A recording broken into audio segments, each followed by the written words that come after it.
Good afternoon, this is me Zacharias, and we're going to try to do a very educational video.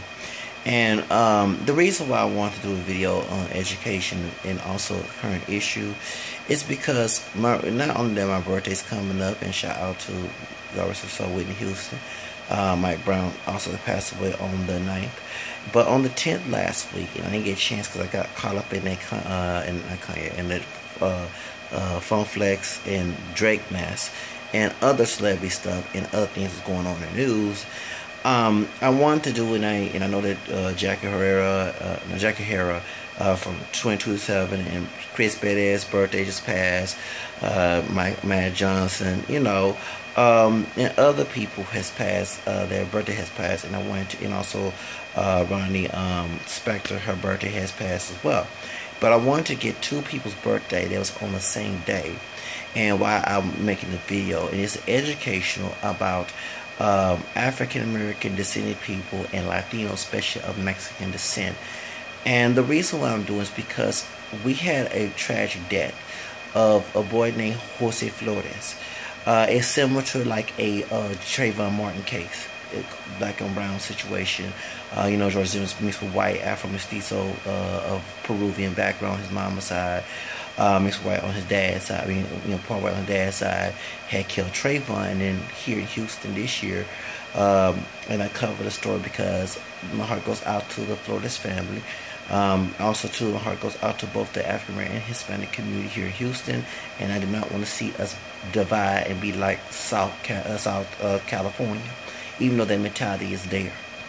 A dark-skinned brother named Andre Jackson III, that killed him with PTSD, and it was wrong that he did that, and he had no business crying. He had PTSD, he had no business killing the boys. Just like if George Zimmerman get put in jail right now for what he did to Trayvon, he should be crying either. Y'all know how I feel about that dude.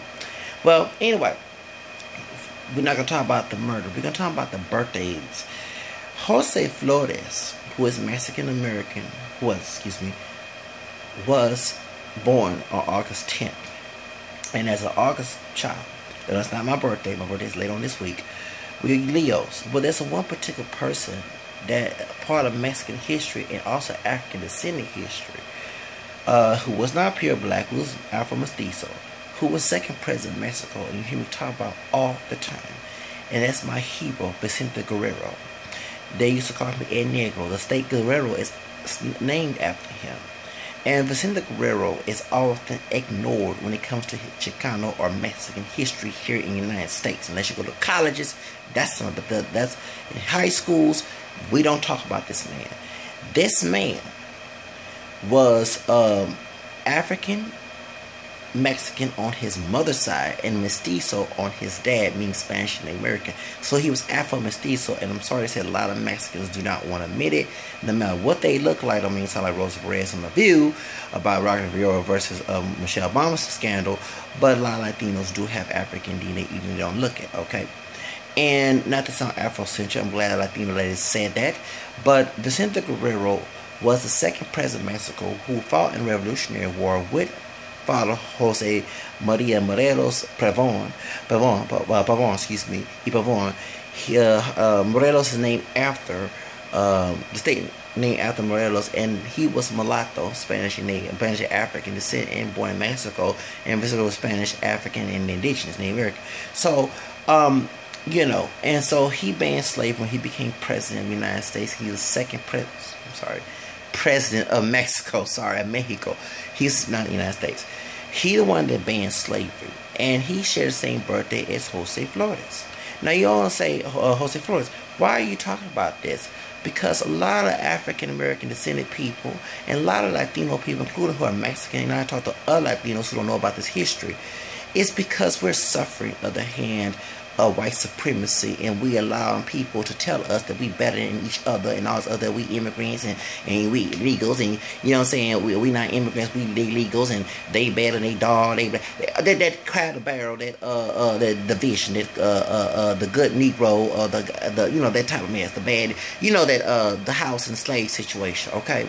And that's what goes on in the African American Hispanic community, that in the United States we see this beefing, but when Donald Trump supporters and KKK Nazis came in and scheming for us. We're talking about education. We said fuck Donald Trump and you want to beat up a Klan, but y'all wasn't being seen kumbaya, whether it be English and Spanish, together all this time. You're fighting in jails and all other crap, and that's why white folks putting them doggone power principles for both black and African American men and Hispanic men in jail, and they're targeting.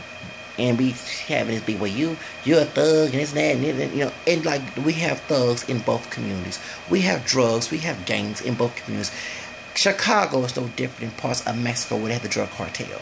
And I always say this claim that if Jose Flores looked more like me or darker, or even if he looked like that, we have brothers that look like that because, you know, we mixed, you know what I'm saying, we're not pure Negro up in this country. They was killed in California, Chicago, where they shoot each other, black on black crime. Same thing if he was in Mexico, he was killed by another Hispanic dude that looks more like him in Mexico. It doesn't make any sense to have this black on black racism and fighting each other and killing each other and all other crap, when actually you're doing the white racists being a favor to get rid of us, because when Trump becomes president, all that's gonna squash. And of course, I don't want him to become president. I made a video saying it. I should. It's to scare both communities, because that's y'all beefing instead of coming together. It's gonna happen in next year, and you're not gonna be happy. You better start thinking with your mind, tu mente, okay? So the reason why, because we're in Texas, better known as Tejas. Why did the Alamo happen? Do you know why the Alamo happened? Because Vicente Guerrero made a rule in 1826, no slavery, because that is the third root of Mexico that folks forget to talk about in Mexican history. They always talk about the Spanish and the American, but forget to talk about the African part due to Jose Vasconcelos, who made that La Raza Cosmica essay, and I'm not talking about no cholo. I'm talking about when you go to college, do essays, okay, the paper about getting the Negro race to go away and moving responsibilities on his constructing racism mixing, which is where you hear the term Mejor de Raza. If I was in Mexico, the way I look, even though I'm not dark chocolate like West is nice, and I wanted to marry like someone that's lighter, I marry someone like Jennifer Lopez or beyond, that type of thing. And then my child come out lighter, then they marry someone like Mario Lopez, and they marry someone like Ricky Martin, and I'm just using examples. Okay, they marry someone like Brad Pitt, and he'll make the children. You know what I'm saying?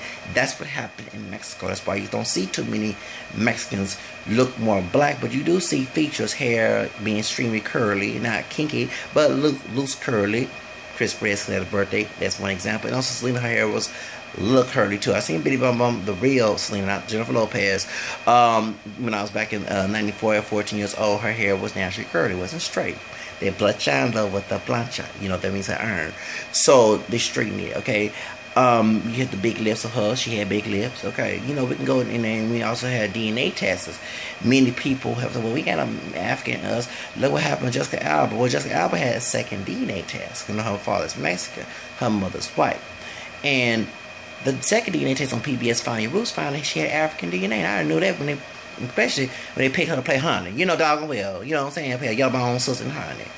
And then, George Lopez, he found African DNA, Evan Longoria, Gloria, you know what I'm saying? They found they had African DNA in them.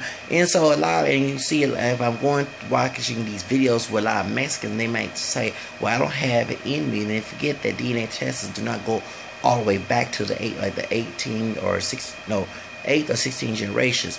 It shows a small portion, and that's why I'm against that.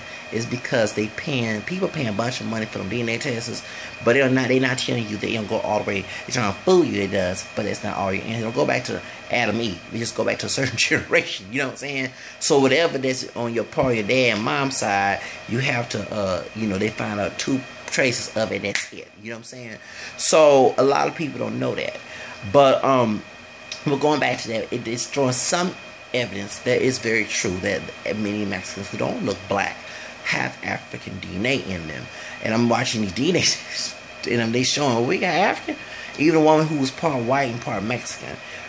I got black in me? How that happen? Well, because if it didn't come from your white dad, decided to got someone who was passing white here in the United States, it had to come from the Mexican side of the family, the Afro-Mexicans that the Spanish brought into part Mexico.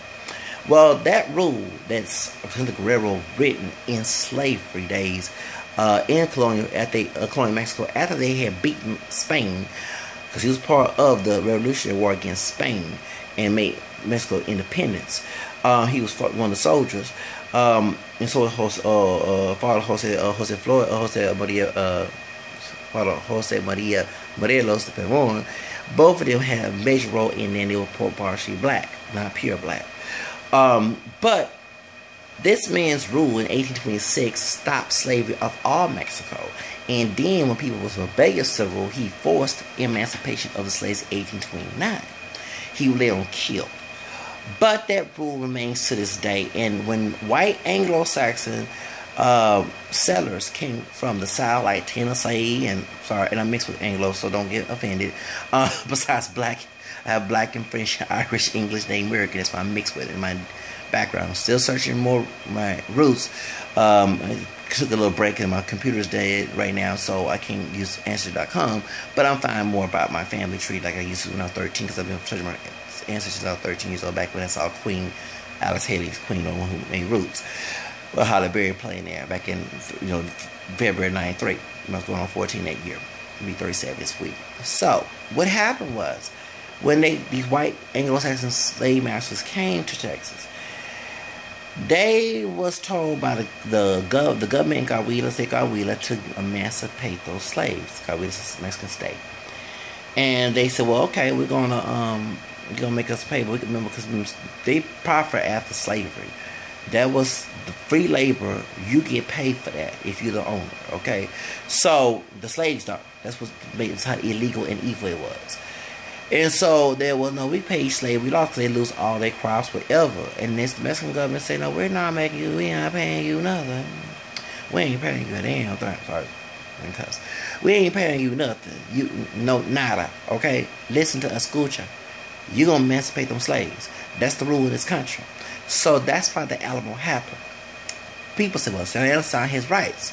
No, Santa Anna was fighting for both Mexican people and who else? African American people in Mexico were slaves. They demanded those white settlers to emancipate their slaves, or else they get kicked out of Mexico, which was part of Mexico. And that's why I do not use the WBICK word as an insult to Latinos, because I could have been one when they made a slave state of Texas by going there to Mexico, across the Rio Grande, and trust me, I will. See, I don't care, piranhas, snakes, whatever, I do it in a heartbeat. I ain't gonna be called type of N words and stuff. But anyway, going back to the situation, that's why they fought against Mexico and cheated. Because what happened was, there was a mulatto woman, we use yellow bone, something like Beyonce, Mariah Carey type color, Zendaya Coleman, and she's known as the Yellow Rose of Texas. That's fine. And her name was Emily Morgan. Sometimes they say Emily West. This hotel in San Antonio is named after her. He saw how beautiful, exotic she was, Santa Anna did, and he took her. I think she was a runaway slave. And right there by Galena Park in Pasadena, that Washburn Tunnel area, by 610 to 288, around that area, the Ship Channel area, that's where they found Santa Anna, and he had his drawers on. Yeah, they about to do the wild thing, sure was. And but Santa Anna was on drugs. Folks think that he signed his right. No, he did not give up and become a trader in Mexico. He was on drugs, and they had drugs back in the 1800s. And nobody said the white Sam Houston friends and David Crockett and Stephen Austin, we named after Crockett, Texas, Houston, Texas, Austin, Texas, when they after these slave masters. Well, guess what? They gave them drugs and they made him sign the bill, and that's how they lost at the war. Of course, they had the wars later on, everything, but still. And that's how Texas got stolen. That's why I was mad at Cat Williams for making that joke when he was in Arizona. I could not be on his side. Talking about seeing America. Well, the same America with 3 Ks made you a slave, brother. Okay, let's get that straight. You making fun of land. This was back in those days. You had to go to the Southwest to get away from slavery. That's why they trying to steal the rest of the Southwest, like California, because they were trying to make that a slave state too. A lot of people don't know their history, and the ignorance caused a lot of problems in people's daily lives. And I'm here to educate with both the celebration of the birthday of President Vicente Guerrero and Jose Flores, whose life was was tragically taken away by a brother who was crazy and should get life in prison. Same thing with George Zimmer, life in prison. I'm not too big on death penalty. Yeah, I do say someone killed my child that I killed, but it's become from me, not from the state. Okay, and I talk to God when I have to see him before I die. I explain everything. Trust me, when I have no fear to explain what I went through, okay, and what I've been on this earth. Not because I don't have a fear in him, but I'm not one of those people who hide and trying to sugarcoat or something. No, I just tell it like it is to the headmaster of the world. But point is, we have to stop this black on brown stuff, and we have to acknowledge that we are all related. I'm mixed of black, white, Native American. So are you. And so stop this mess. And to both, the birthdays should be celebrated and recognize that Jose Flores, who was killed this year, and God rest his soul. Same thing with Vicente Guerrero, who liberated Mexico and liberated slaves in Mexico and made it possible for freedom. That's why I'm making this video. Adios.